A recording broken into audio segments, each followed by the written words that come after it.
안녕하세요. 콤무니오 상투룸에 오신 여러분을 환영합니다.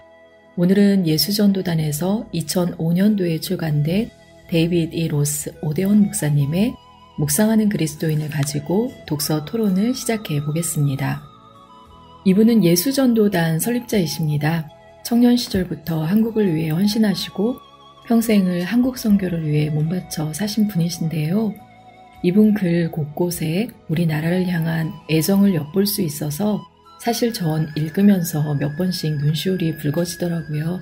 이 자리를 빌어서 오대원 목사님께 진심으로 감사를 드립니다. 네, 우리 독서 토론 들어가기 전에 먼저 함께 하실 분들 잠깐 인사하고 나눌게요. 네, 안녕하세요. 저는 검정털신입니다. 네, 안녕하세요. 저는 나리아입니다. 네, 안녕하세요. 저는 오늘 진행을 맡은 삼독입니다. 먼저 이 책을 읽고 느낀 점을 자유롭게 나눠주세요. 별점도 말해주시고요. 네, 저는 별점 5점 주겠습니다. 이제 낙엽이 떨어지고 가을이 이제 중순 막바지인 것 같아요, 거의. 근데 이 책 때문에 지난 10월이 너무 행복했던 것 같아요. 하나님 말씀 묵상하고 또 묵상하는 방법, 여태껏 내가 해왔던 그 묵상의 방법과 여기 오대원 목사님이 말씀하시는 그 묵상의 방법들 구체적으로 이렇게 적용하면서 더 은혜가 되고 정말 낙엽지는 나무 밑에서 이 책을 읽으면서 하나님 살아계심을 막 느끼고 전율하면서 행복했었던 그 한 달을 보낸 것 같아요. 그래서 저는 4.5점을 드리고 싶고 이 책이 정말 저도 너무너무 좋았거든요. 처음에 좀 읽기 시작했을 때는 좀 내가 아는 내용들인 것 같다? 이렇게 시작을 하다가 읽을수록 너무 은혜가 된다라는 그런 생각들을 했거든요. 그래서 이 책이 좋은 점은 묵상의 모든 것에 대해서 알려준다는, 묵상의 알파와 그렇죠. 오메가를 모두 알려주기 때문에 묵상에 대한 동기부여를 잘 받을 수 있고, 무엇보다 우리가 좋은 책은 이렇게 지식으로 끝나는 게 아니라 행동을 이끌어내는 책인데, 이 책을 읽고 나면은 정말 묵상하고 싶다, 이런 동기부여를 해주는 좋은 책인 것 같아요. 네, 빨리 성경 읽고 싶어지는. 네. 네. 그리고 묵상을 풍성하게, 그냥 단조롭게 하는 것이 아니라 풍성하게 하는 방법을 알려주는 좋은 책인 것 같아요. 네, 저는 별점을 5점을 라고 표시를 해놨지만 사실은 만점을 주고 싶은 그런 책이고요. 읽은 소감은 제가 이렇게 적어왔는데요. 묵상은 3D 안경이다. 입체적인 믿음의 현장으로 우리를 안내해준다.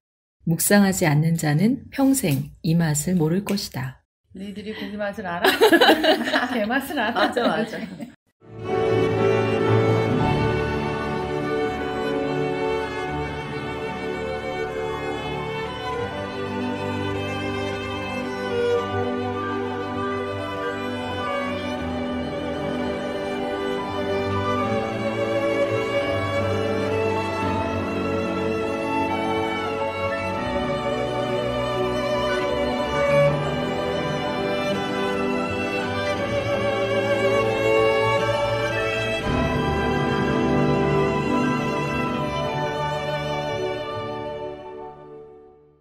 인상 깊게 본 부분이 있다면? 인상 깊게 본 부분이 묵상은 그리스도인의 성장을 돕기 위해 하나님이 주신 연장이다. 연장 자체가 집을 지을 수는 없다. 연장이 숙련된 목수의 손에 쥐어졌을 때라야 집을 지을 수 있다. 이처럼 자신을 하나님의 손에 맡기고 전적으로 성령을 의지하는 자의 묵상은 삶을 바꾸는 축복의 통로가 될 것이다. 이 말씀이 저는 마음에 확 와 닿았습니다. 네. 남이 해놓은 묵상집을 우리가 이렇게 보는 것은 어떤 음식을 먹은 다음에 남아있는 그 찌꺼기를 먹는 것 같다는 그런 예를 들으시면서 성경 자체를 묵상해라. 성령의 인도하심을 받아라. 성장을 위한 그 묵상이 훌륭한 연장이라는 것이 제 마음에 와 닿았어요. 그리고 그것으로 말미암아서 또 이제 삶을 변화시키는 축복의 통로다. 이것만큼 묵상에 대해서 잘 설명한 글이 없었던 것 같아요. 네. 저는 이제 마리아와 여호수아에 대해서 되게 주목하게 됐어요. 이분이 마리아를 묵상하시면서 마리아가 어떤 마음이었을 거고 그것에 대해서 톡 풀어서 이렇게 해주신 내용을 보면서 마리아가 이런 사람이구나. 사모가 되더라고. 나도 마리아 같은 사람이 되고 싶다. 그리고 여호수아에 대해서도 잘 이렇게 설명을 해주셨는데 리더는 묵상의 사람을 리더로 쓰시는구나. 묵상하지 않는 사람은 리더가 될 수 없다. 네. 뭐 우리 다 자녀들 리더가 되길 원하잖아요. 근데 묵상을 해야지만 그 리더의 조건에 부합이 되는데 나는 얼마큼 묵상을 해왔을까 하면서 동기부여를 많이 받았던 것 같아요. 그리고 뒷부분에 보면은 독백에 대해서도 되게 새로운 시각을 가졌거든요. 독백을 가끔 해요. 근데 독백을 하면은 좀 어떤 독백이 있냐면은 뭔가 후회스러운 일이 있을 때 내가 왜 그랬지 이렇게 할 걸 막 그런 독백을 할 때가 많은데 그래서 이제 독백이 별로 그렇게 크게 좋은 인상으로 이제 우리에게 있지는 않잖아요. 뭐 혼잣말하는 사람 누가 좋아하겠어요. 근데 여기 보면은 이제 274페이지에 보면 때로 시편 기자는 묵상을 거의 독백과 동일시하는 것 같다. 그 위쪽에 시편 42편 11절 보면 내 영혼아 내가 어찌하여 낭망하며 어찌하여 내 속에서 불안하여 하는고 너는 하나님을 바라라. 나는 내 얼굴을 도우시는 내 하나님을 오히려 찬송하리로다. 아멘. 얼마나 훌륭한 독백이에요. 아멘. 그러니까 독백을 이걸로 바꿔야 되겠다. 나는 독백을 지금까지 후회스럽고 뭐 그런 걸로 했는데 이런 독백은 뭐 몇천 번, 몇만 번 해도 훌륭한 독백이다. 그래서 내가 살면서 이 독백을 묵상으로 활용해야 되겠구나. 이런 좋은 방법을 받은 것 같아요. 굉장히 귀한 말씀 감사합니다. 저는 제 9장에 한 집사님께서 큰 성경을 들고 정신병원에 가서 허락을 받고 오랜 약물 중독과 알코올 중독으로 입원한 18살 된 어린 소녀에게 매일 1시간씩 6개월간 성경을 읽어주게 돼요. 처음엔 이 소녀가 구석에서 쪼그리고 앉아서 아무런 반응도 보이지 않고 듣기만 하고 몇 달이 지나도 호전의 기미도 없었는데 몇 달이 더 지나자 소녀가 기적적으로 반응을 보이기 시작합니다. 가끔 질문도 하고 그리고 6개월이 지났을 때는 완전히 병이 회복되어서 퇴원을 하게 됩니다. 그때까지 소녀는 한 번도 교회에 가본 적이 없었다고 하고요. 가족 중에도 그리스도인이 없었다고 합니다. 그 집사님은 매일 다음과 같은 말씀을 골라서 들려주었다고 합니다. 주께서 내 장부를 지으시며 나의 모태에서 나를 조직하셨나이다. 내가 주께 감사하옴은 나를 지으심이 신묘 막측하심이라. 주의 행사가 기이함을 내 영혼이 잘 아나이다. 시편 139편 13절하고 14절 말씀인데요. 이 이야기를 하면서 저자는 6개월 동안 날마다 성경을 읽어준 그 집사는 씨를 뿌리러 나간 자였다고 말합니다. 성령께서 그의 순종과 긍휼의 마음을 사용하셔서 말씀의 씨를 소녀의 마음속에 심으셨고 그 씨가 뿌리를 내리고 자라게 하셨고 이제 그녀를 아는 모든 이들이 분명히 볼 수 있는 열매를 맺게 하셨다고 말합니다. 그녀가 처음에 능동적으로나 의식적으로 말씀을 받지는 않았지만 성령이 말씀을 심으시는 것을 막지 못했다고 말을 하는데요. 이것을 통해서 우리가 말씀을 직접 낭독하고 또 이것을 우리 자녀들에게 들려주는 것이 얼마나 귀한 것인지 그리고 전도할 때 단지 전도지만 주고 끝나는 것이 아니라 이렇게 아무도 찾아주지 않는 곳에 방문해서 성경을 직접 읽어주는 일이 굉장히 중요한 일이겠구나라는 것을 저는 새삼 깨닫게 되었습니다.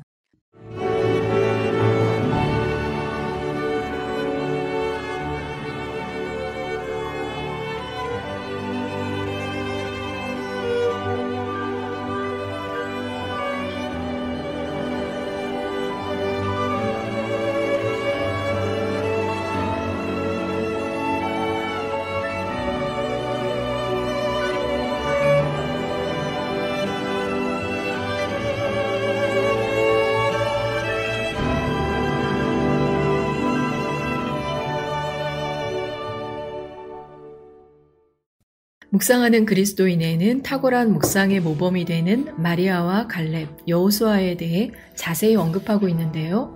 여러분이 생각하는 성경 속 또 다른 훌륭한 묵상인이 있다면 소개해 주세요. 마리아와 갈렙, 여호수아도 굉장히 훌륭한데 저는 에녹도 있고요. 다윗이나 그 외에도 엄청 많죠. 많죠. 네, 근데 그 중에서 저는 다윗을 꼽고 싶어요. 네. 묵상하면 70. 다르시죠. 예, 74쪽에 보면 네. 시편 16편 8절 말씀 있는데 내가 여호와를 항상 내 앞에 모심이여 그가 내 우편에 계심으로 내가 요동치 아니하리로다. 이 다윗이 한 이 시편의 고백은 우리가 정말 눈 뜨자마자 고백해야 되지 않을까 이런 생각을 해봐요.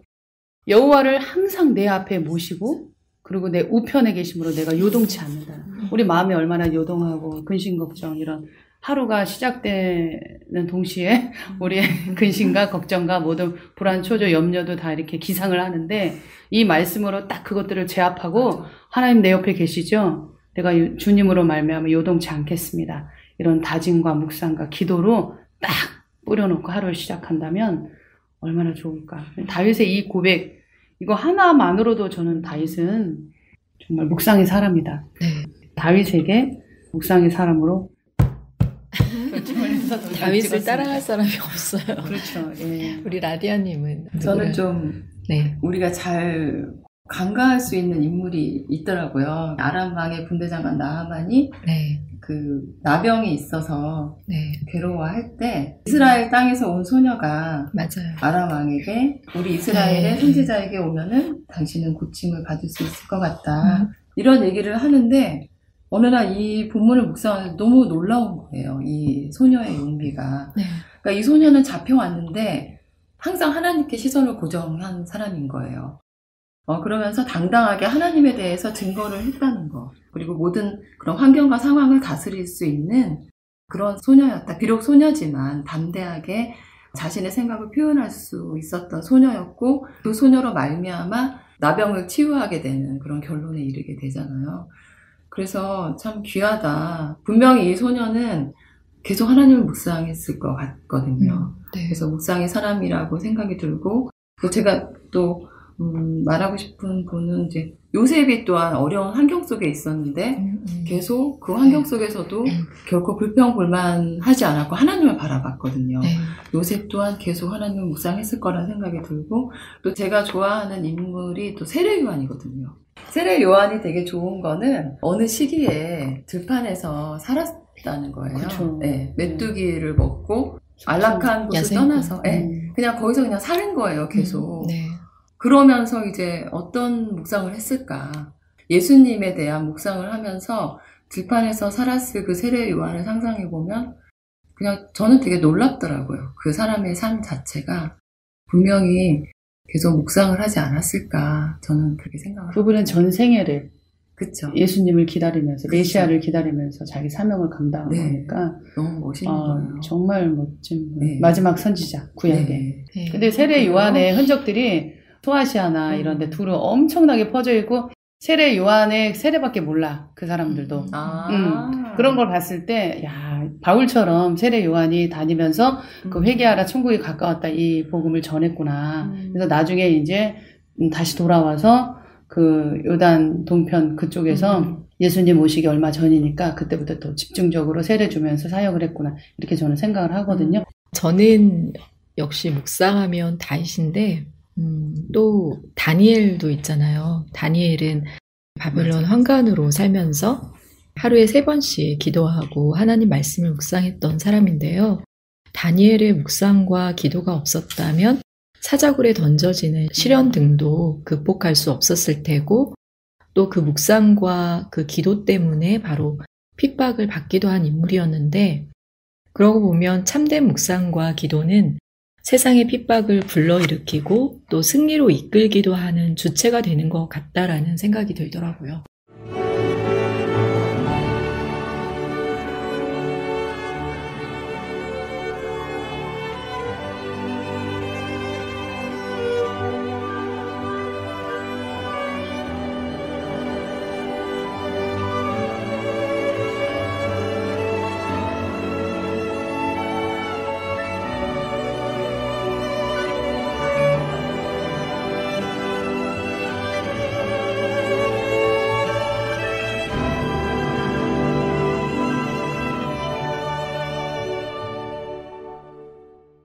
저자는 하나님의 말씀은 동적이며 시대적이라고 말합니다. 또한 열 정탐꾼의 예를 들면서 과거에 하나님의 말씀을 듣고 지식적으로 아는 것에 그치는 것은 진정한 믿음의 모습이 아니라고 말하는데요.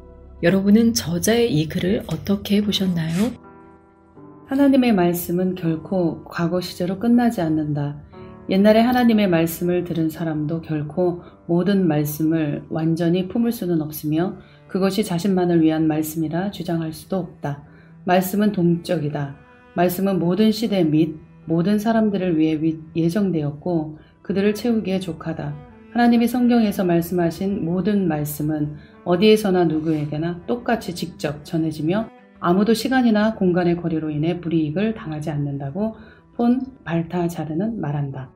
그래서 성 어거스틴은 영감을 받았다거나 하나님의 말씀을 단지 아는 것으로는 충분하지 않다고 했다. 우리는 영원한 빛을 계속하여 쬐고 그에게 도취되어야 한다. 그렇게 하지 않은 것이 열 정탐꾼의 죄였는지도 모른다. 그들은 과거에 주의 말씀을 들었고 그가 그 땅을 그들에게 유산으로 주기로 약속하신 것도 알았다. 그렇지만 매 순간 실존하시는 하나님을 만나지 못하고 저장된 하나님의 말씀에 대한 지식에 기초하여 행동했다.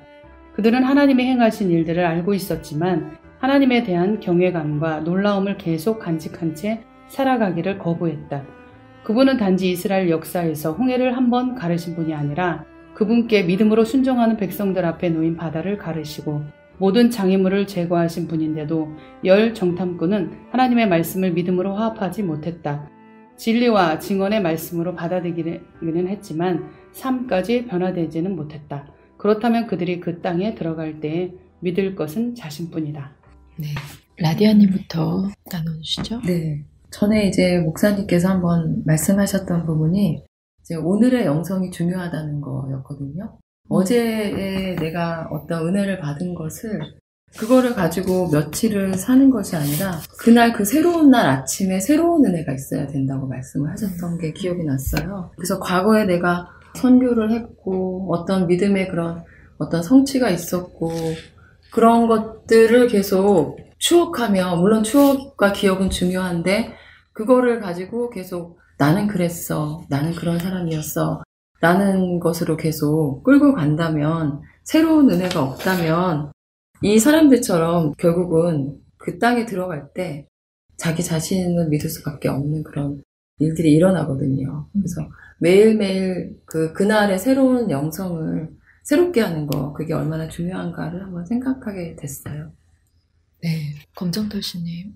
이 12명의 정탐꾼 중에서 2명만 긍정적인 말을 했단 말이에요. 10명은 부정적이었어요.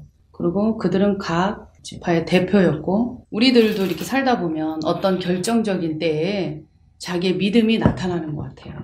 내가 그동안에 어떤 식으로 살았는지 하나님의 말씀을 늘 묵상하면서 오늘 하루를 부탁하고 다윗처럼 살았는지 아니면 그냥 되는 대로 그냥 아침에 일어나면 TV에 손 딱 대고 TV 보면서 세상 어떤 일이 있었나 뭐 이런 소식, 어지러운 소식 우리 많이 접하잖아요. 그쵸? 맞아요. 그냥 나도 모르게 그냥 내 눈이 그냥 노출돼 버려. 신문이나 어지러운 세상 속의 그런 잡다한 그런 사건, 사고로 노출이 돼 버려. 그래서 이 12정탐꾼을 뭐 제가 평가한다는 건 아니지만 2명의 정탐꾼은 늘 하나님의 말씀 중심으로 그 믿음의 눈과 또 기도하는 마음으로 살았고 또 그 땅으로 그 마음을 품고 들어갔구나. 그래서 그들의 눈에는 보여지는 것이 하나님의 주신 선물로 그냥 10명은 부정적인 시각으로 아우 정말 저들을 우리가 어떻게 이겨? 이런 연약함이 불쑥 나왔지만 이들은 원래 갖고 있던 그 믿음의 뿌리가 결과로 보인 거죠. 그래서 저는 12명 중에 2명이 하나님이 보시기에 아름답고 귀한 말씀 중심의 삶을 살지 않았을까 평상시에. 그래서 그 결과가 열매로 나타나서 긍정적인 시각으로 그 땅을 차지하게 되잖아요. 그쵸? 그래서 그런 삶의 태도 평상시에 그런 것들에 좀 이렇게 깊이 묵상을 하게 됐었어요. 검정돌씨님 말씀 들으니까 평소에 그랬겠구나. 평소에 여호수아와 갈렙은 묵상의 사람, 기도의 사람이었겠구나. 그래서 당연히 그 결과가 믿음으로 반응을 보인 거였고 나머지 10사람은 평소에 그렇게 믿음으로 살지 못했기 때문에 그 현상에 대해서도 인간적인 반응을 보였겠구나 그런 생각이 드네요. 저도 이게 저자의 말에 공감이 되고요. 이 말씀이 살아있는 말씀이기 때문에 동적이고 시대적이지 않을까 생각해 보고요. 그리고 이 말씀을 학문적으로 아는 것과는 별개가 되어야 한다. 또 이제 성경 공부와 묵상은 좀 다르다고 저자도 이야기했는데요. 우리가 보편적으로 공유하는 말씀에 대한 그런 지식들은 사실 우리 안에서 체화되는 것과는 또 별개라고 생각을 하거든요. 그래서 묵상해야 하고 그 묵상이 바로 체화되게 하는 통로다라는 그런 생각을 해봅니다. 네. 저는 이런 생각을 해봤거든요. 성경 공부 되게 중요하죠. 근데 하나님에 대해서 아는 것이라면 묵상은 하나님을 아는 것이지 않을까? 하나님을 직접 만나는 거. 네. 그 하나님을. 네. 그러니까 이제 우리가 안다고 할 때 뭐뭇에 대해 아는 것과 뭐뭇에 대해 아는 거는 내가 누구 좋아하는 연예인이 있어서 연예인에 대한 정보. 근데 연예인은 나를 모르지만 나는 그 사람에 대해서 정보를 알 수 있는데 그렇죠. 내가 남편을 아는 것은 연예인에 대해 아는 것과는 다르다는 거죠. 그런 식으로 친밀감과 여러 가지가 다른 것 같아요. 묵상을 한다는 것은. 묵상은 결국 만남인 것 같아요. 직접 만나는 거. 만나는 거, 경험하는 거, 경험하는 거. 내 삶 속에 네. 받아들이고 그분을 네네. 수용하는 거.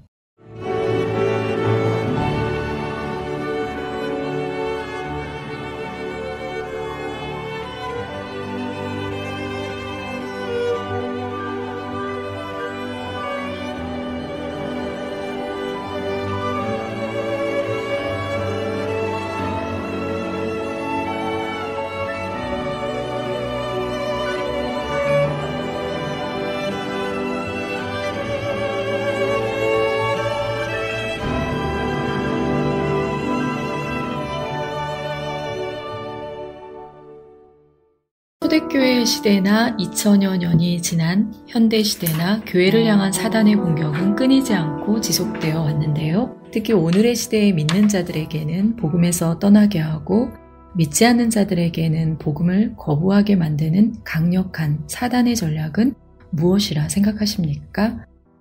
역사 속에서 믿는 자들은 도덕적 영역, 특히 돈, 성, 권력 등의 영역에서 공격을 받아왔다.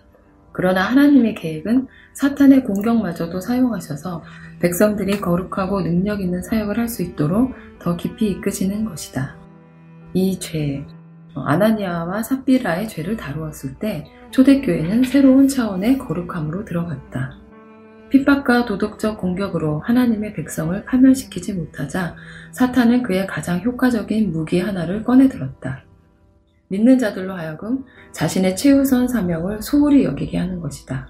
그러나 사도들은 집사들을 임명하여 자신들뿐 아니라 모든 교인들이 한마음으로 주님을 섬기게 함으로써 사탄의 공격을 물리쳤다. 이 공격은 지금도 계속된다. 오늘날의 교회는 주님께 한마음으로 헌신할 때 나타나는 놀라운 능력을 계속해서 경험해야 한다. 뱀이 그 관계로 이와를 미혹해 한 것 같이 너희 마음이 그리스도를 향하는 진실함과 깨끗함에서 떠나 부패할까 두려워하노라. 고린도 교인들을 향한 바울의 호소는 현대 성도들에게도 여전히 메아리 친다. 네, 우리 검정털씨님부터 한번 나눠주실까요? 이런 영화를 보셨나요? 1927년에 메트로폴리스라는 영화 혹시 보셨어요? 와, 되게 오래된 영화네요. 소름 돋는 내용이 하나 있어요. 뭐냐면 우리의 조상들은 첫 번째 바벨탑에서 실패를 했다. 두 번째, 사람의 심장을 훔쳐야만 손과 발을 장악하게 된다. 심장을 그 감정을 훔친다는 거죠. 심장을 훔친다는 거는. 사탄의 말인가요? 네. 이 세상의 권력을 잡은 게 누구죠? 사탄이잖아요. 그렇죠. 그렇죠. 사탄이죠. 보는 것, 그리고 듣는 것을 통해서 사람들의 심장을 훔쳐서 손과 발을 장악하게 한다는 게 네. 내용이거든요. 네. 그래서 메트로폴리스 이 영화 한번 보면서 사탄은 정말 우리한테 어떻게 다가와서 우리의 마음을 훔치는지 얘기를 나누고 싶은 그런 영화예요. 한번 보시면 나중에 우리가 영화 토론도 한번 했으면 참 좋겠다는 생각이 드는데 1927년에 그랬단 말이죠. 네. 여기서 보면 복음을 떠나게 한다. 특히 오늘날 네. 우리로 하여금 복음을 떠나지 않았다고 얘기는 해요. 하지만 그 사람의 마음은 떠나서 세상 가운데 던져져 있어. 그 자신도 몰라. 미디어가 그렇게 만든다는 거죠. 우리가 아침에 일어나서 TV를 습관적으로 켜는 사람들이 90%는 되는 것 같다 그러더라고요. 아이들도 그냥 보는 거예요. 그냥 보는 것의 피해가 얼마나 큰지 우리의 뇌는 보는 거, 우리가 또 이렇게 느끼는 거, 듣는 거 이런 거를 다 머리에 기록했다가 어떤 결정을 내릴 순간에 행동으로 나타나게 해요. 우리의 뇌는 그래요. 뇌과학적으로. 가끔 어디 가서 이렇게 TV 틀어져 있는 걸 보면은 드라마 이렇게 하는 거 보면 항상 똑같아. 레파토리가 불륜. 뇌가 감히 그럴 수가 있어? 그러면서 막 머리 잡고 심지어는 막 그 욕설과 그 표정과 그 폭력적인 언사들 우리의 뇌에 우리가 보는 것만으로도 새겨져서 어떤 때 그게 나온다는 거죠. 화가 날 때는. 저 그거 무시 못할 것 같아요. 맞아요. 특히 우리들은 이제 어른이라서 그거를 절제할 수 있겠지만 아이들은 그렇지 않거든요. 엄마들이 만약에 아빠, 엄마가 이렇게 뭐 테이블에 앉아서 막 스마트폰으로 뭔가를 한다? 아이는 스마트폰 안 해요. 그냥 보고만 있어. 그래도 그 아이는 스마트폰을 하는 효과를 머리에서 인식을 한다는 거죠. 듣는 것으로 인해서 그 뇌에 벌써 저장이 된다는 거예요. 그게 거울 감각 신경이라는 게 우리 뇌 속에 있거든요. 그래서 듣는 대로 보는 대로 그냥 우리가 따라서 하는 거예요. 그런 게 굉장히 산만하게 하고 그렇죠. 그러니까 산만하면 또 피곤하잖아요. 그러니까 우리가 정말 집중해야 할 것에 집중을 못하게 하는 거예요. 정말 심각한 거는요. 드라마나 영화 이런 거를 통해서 우리도 모르게 나도 그럴 수 있겠다라는 생각을 하고 공감을 할 수 있게 만들어줬다는 것. 우리 한국 영화 뭐뭐뭐 있었는데 논란이 많이 돼서 한번 봤어요. 너무 아름답게 미화시켰더라고요. 우리 한국 영화 있어요. 네, 아가씨 그리고 스포일러요? 어떻게 알았어요? 알았어요. 그래서 말씀하시고 싶으신 게 TV를 치워야죠. 목회자조차도 젊은 분들은 TV 잘 볼 시간이 없으신 것 같고 나이 드신 분들은 TV를 많이 보시죠. 젊은 분들은 또 이렇게 미디어 각종 뉴스들이 또 스마트폰으로 다 검색이 되고 항상 볼 수 있잖아요. 그런데 마음을 팔리게 하는 것이 뭐 TV뿐만 아니라 너무 많아요. TV가 발전된 스마트폰이 된 거잖아요. 그렇죠. 요새 TV 잘 안 봐요. 더 강력해요, 스마트폰. 그럼요. 강력하고 더 뭐라 그럴까요? 사람들이 진짜 다 팝콘 브레인이야.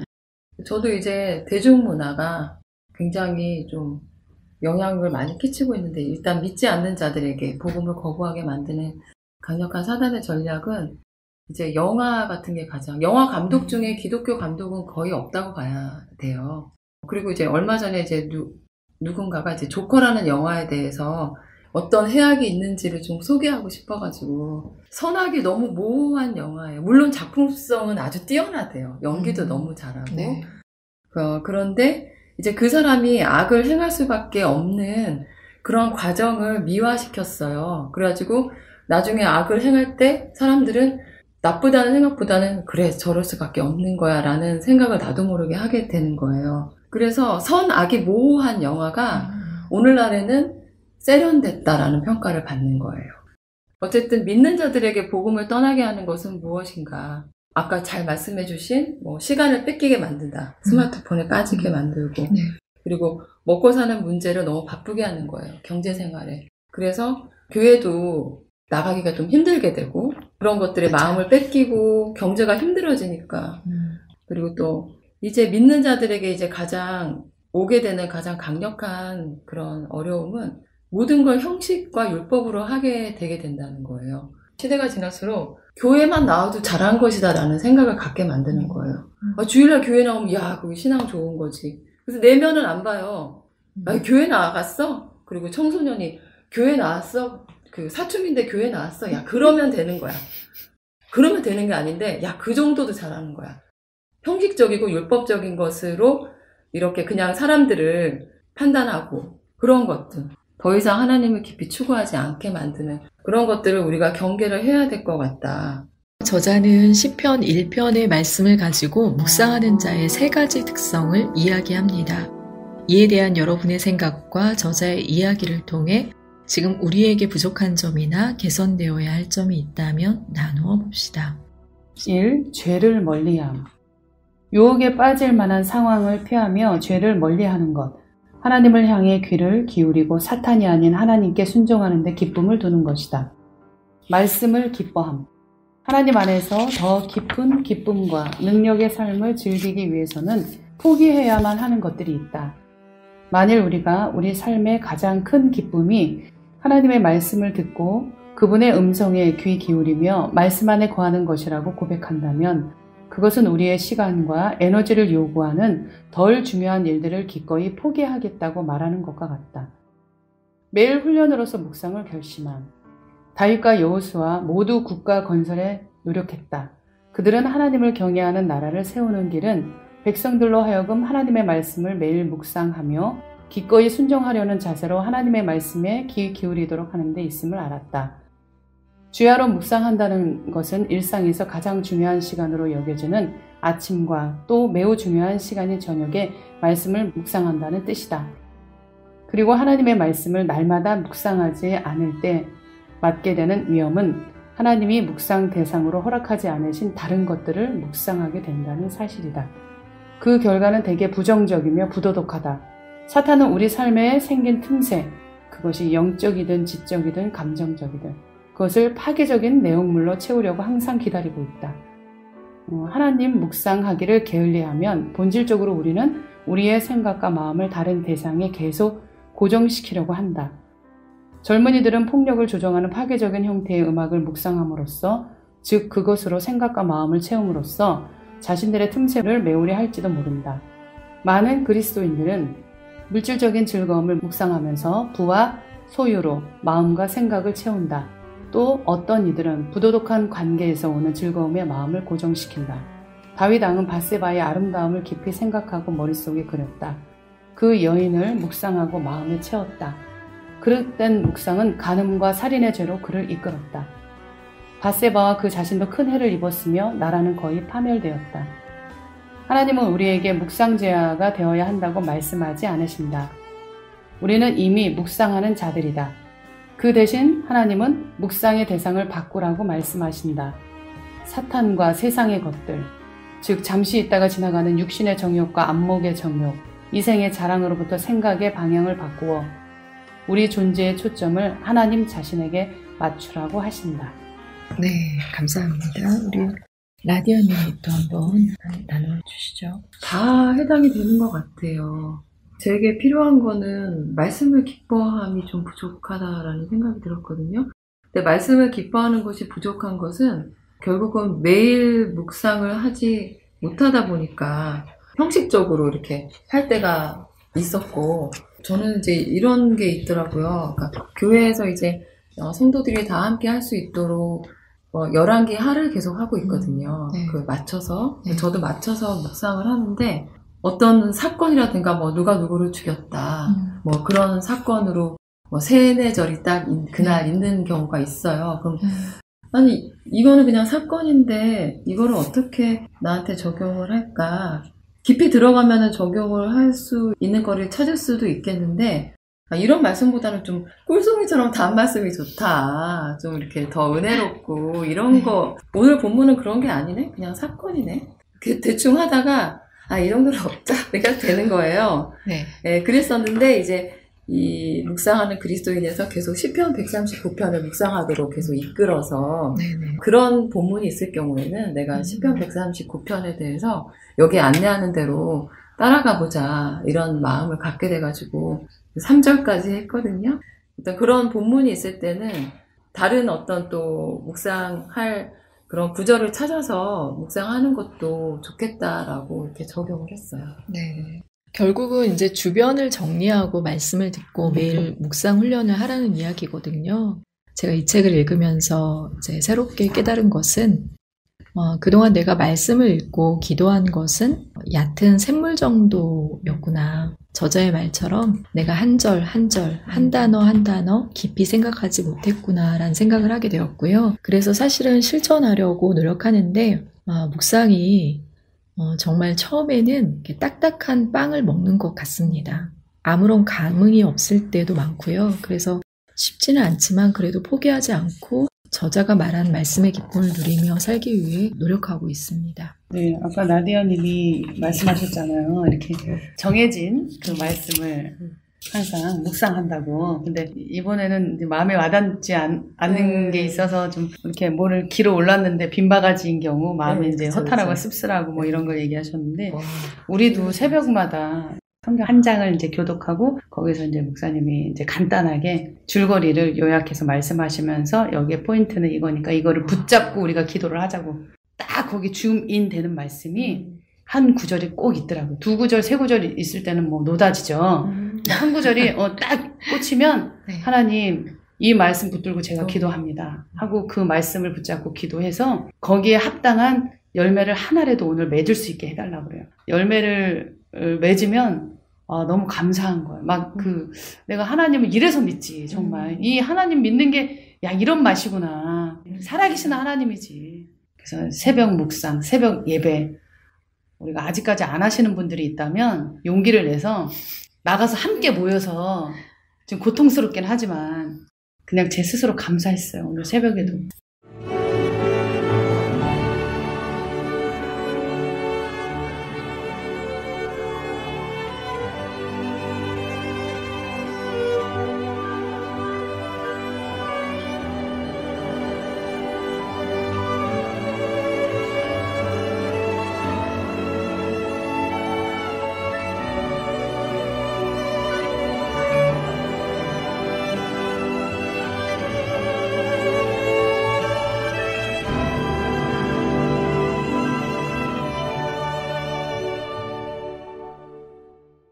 저자는 묵상에도 장애물이 있다고 이야기합니다. 그러나 이는 훈련만 잘하면 제거될 수 있다고 하는데요.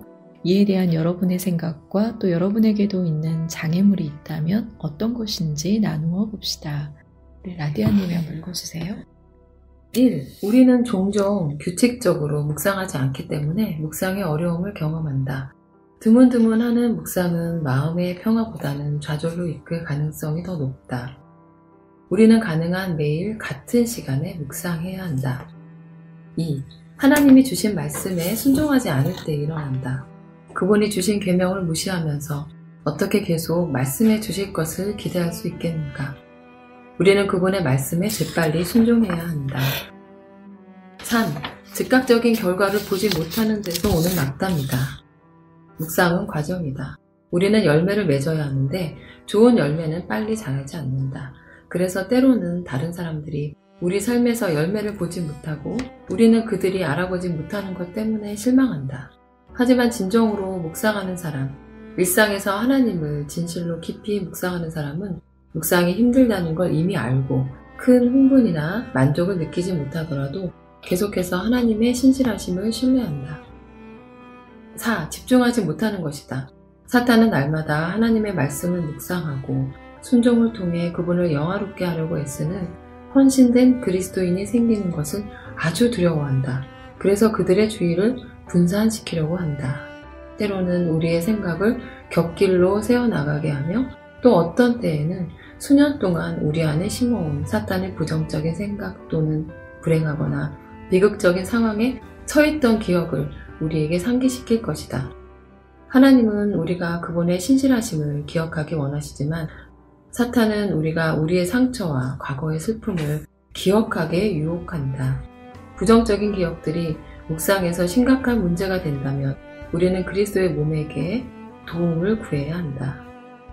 그리스도께서는 그의 교회에 치유의 은사를 주셨으며 우리가 다루기 힘든 기억들의 치유를 위해 기도할 때 성령은 그것들을 제거하시고 깨끗게 하시며 그 해로부터 우리를 보호하신다. 네. 가장 흔한 게 집중하지 못하는 거라고 그랬잖아요. 불행하거나 비극적인 상황에 처했던 기억을 우리에게 상기시킬 것이다. 이게 바로 미디어인 것 같아요. 부정적인 영향을 미치는데 한 몫을 하는 거죠. 우리가 그냥 봤던 것들이. 그래서 저는 우리의 지식의 욕구를 그 자극적인 콘텐츠로 인해서 망치지 않았으면 좋겠어요. 인문학이란 것도 네. 맨 처음에는 신학과 인문학을 같이 가르쳤는데 지금 현대시대에 오면서 신학을 쏙 뺀 거예요. 예전에는 균형을 있게 했단 말이에요. 솔직히 저는 이제 집에 TV가 없고 컴퓨터도 안 보여주고 하지만 완전히 차단이 안 되더라고요. 왜냐하면 우리 아이들이 또 친구들하고 놀 때 친구들 손에는 핸드폰이 있단 말이에요.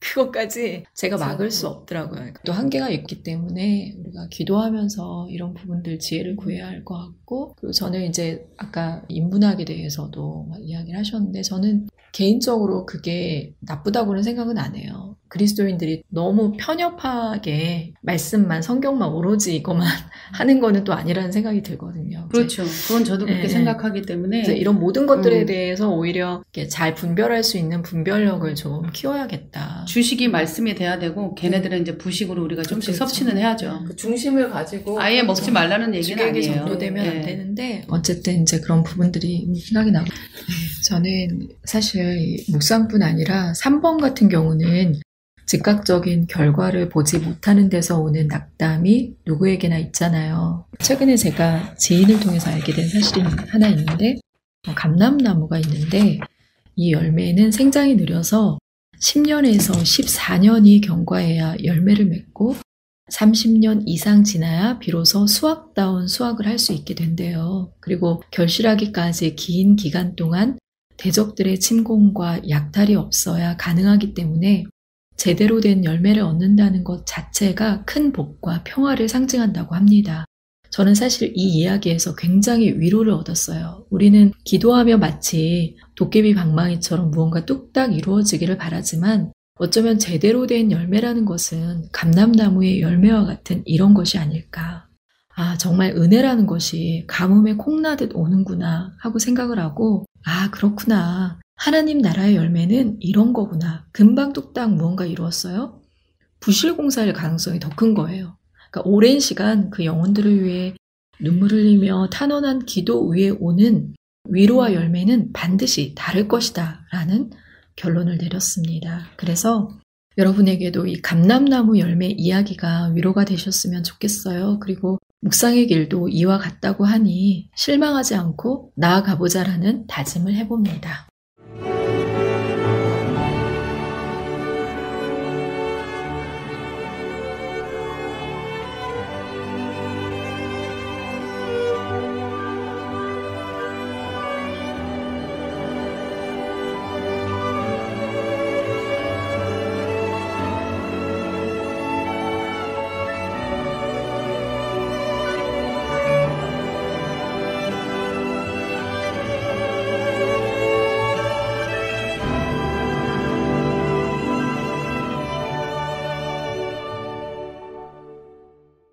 저자는 우리는 그저 주님을 위해 일만 하는 일꾼이나 하나님의 일을 위한 프로젝트 관리자가 아니며 하나님 나라의 확장을 위해 그리스도의 전임 협력자가 되리라는 약속을 받았고 타락한 세상에서 그리스도의 형상을 반영하며 성령의 권위로 주님을 증거할 것이라고 말합니다.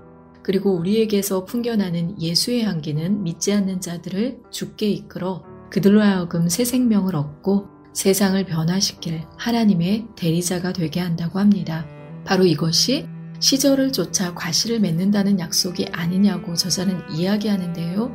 저자의 말을 듣고 앞으로 여러분의 전임 협력자로서의 각오와 새로운 다짐이 있다면 어떤 것이 있는지 나누어 봅시다. 그러니까 제가 이 책을 읽으면서 느낀 거는 묵상이 되게 중요하다.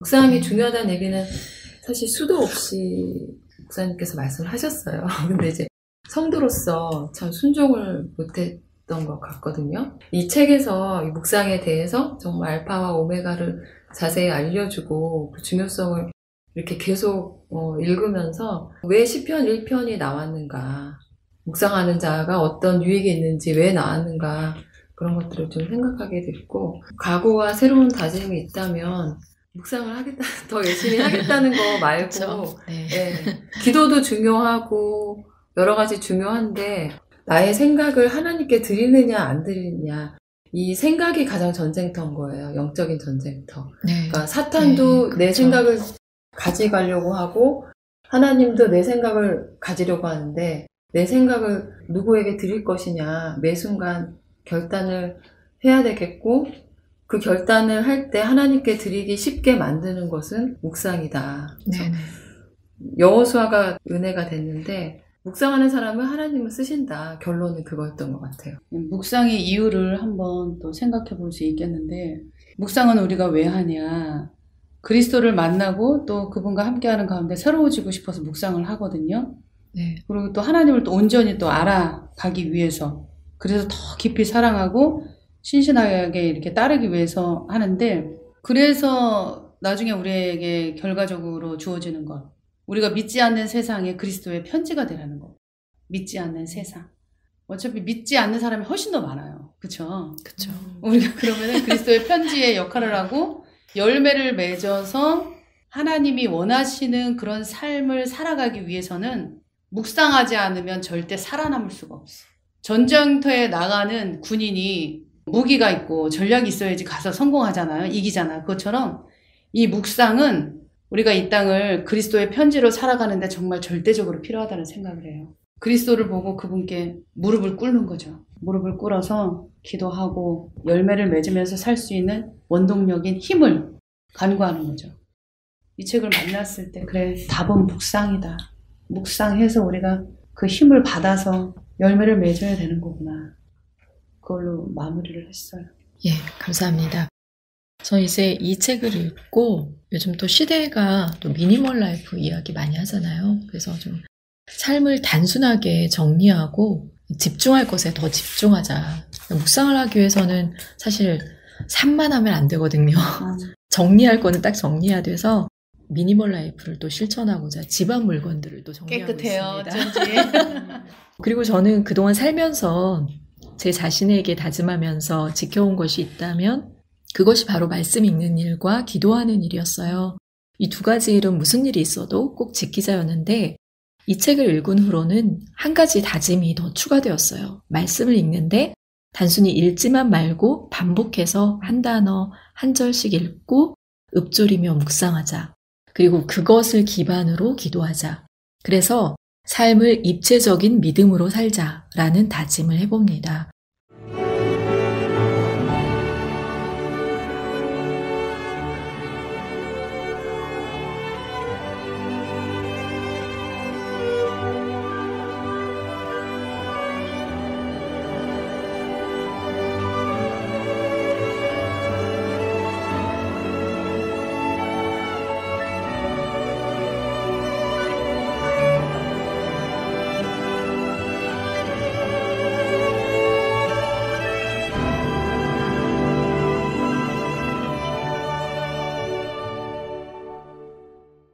우리 마지막으로 소감을 한 마디씩. 저는 우리 삼독이님이 가을에 묵상하는 그리스도인을 우리가 읽고서 토론하자고 했을 때 묵상하는 그리스도인 이거 나온 지도 꽤 됐는데 2004년에 나왔더라고요. 네. 뭐라 그럴까, 이 한 권의 책은 우물 같다는 생각이 들었어요.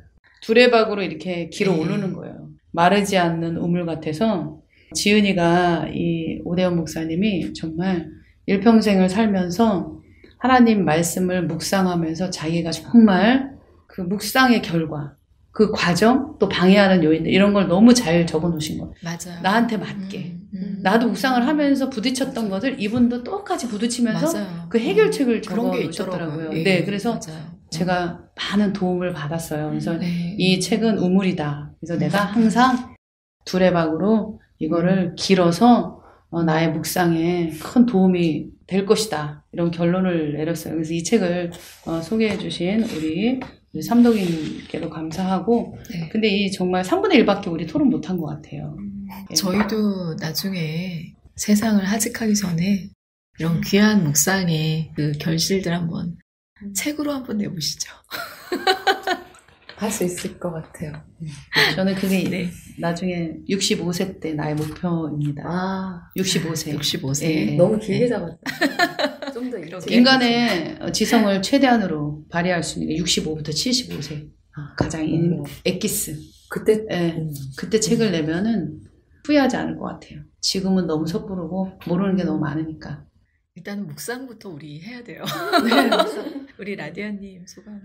저는 이제 두 가지를 지금 또 적용하고 싶다는 생각이 들었는데 이 책을 읽고 나서 같이 토론하고 나서 아침에 일어났을 때 오늘 하루도 주셔서 감사하고 주님을 사랑합니다, 찬양합니다. 의도적으로 해요, 독백을. 근데 이제 그러고 나서 신문에 손이 가.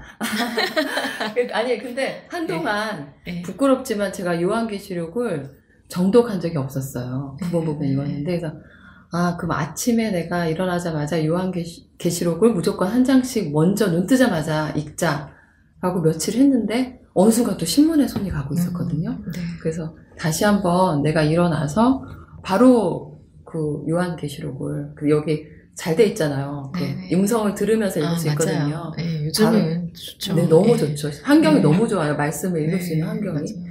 그래서 그걸 시도해야 되겠다 생각이 들었고, 또 하나는 자녀를 원래 좀 더 일찍 깨워서 큐티를 하자고 계속 말을 했었고, 근데 나도 마음이 약해서 너무 일찍 깨우는 게 아닌가 하면서 시간이 지나서 좀 늦게 깨우고 했는데, 다시 이제 7시 반에 딱 깨워서 같이 이렇게 큐티를 한 구절씩 하는 게 있거든요. 그 시간에. 네, 그래서 그걸 먼저 다시 내가 시작해야 되겠다. 처음 일어났을 때 아이의 마음에 말씀을 심어주는 거를 다시 한번 내가 시도해야 되겠다 이런 생각을 했어요. 그리고 그때 누군가 말씀하셨는데 이제 컵에 어떤 예를 들어서 이렇게 커피가 조금 들어있단 말이에요. 근데 이 컵을 이 안에 있는 커피를 내가 빼고 싶다. 그러면은 이 컵을 쏟지 않고 빼는 방법이 있다는 거예요. 내 안에 마찬가지로 내 안에 온갖 쓴풀이와 온갖 부정적인 생각과 이런 것들이 있는데 이 액체는 내가 손으로 끄집어낼 수가 없잖아요. 컵을 이렇게 기울이지 않는 이상. 근데 그때 방법이 뭐냐면은 깨끗한 물을 계속 붓는 거예요. 그러면은 이게 결국은 커피는 다 빠져나가고 물이 남는데 그것이 바로 묵상. 내 안에 뭐 온갖 찌꺼기들과 그런 것들을 내 힘으로 내가 빼낼 수 없을 때 그때 말씀과 묵상을 계속 넣었을 때는 결국은 그것이 희석이 되고 그러는 그런 효과 그런 것들을 이제 생각하게 됐거든요. 그래서 결혼은 이제 묵상을 더 잘하자 이런 겁니다. 그렇죠. 성화되어 가는 거죠. 네. 네. 긴 시간 함께 해주신 분들께 감사하고요. 저희는 12월에 다시 여러분을 찾아뵙겠습니다. 우리 인사하며 마칠까요? 안녕! 수고하셨습니다.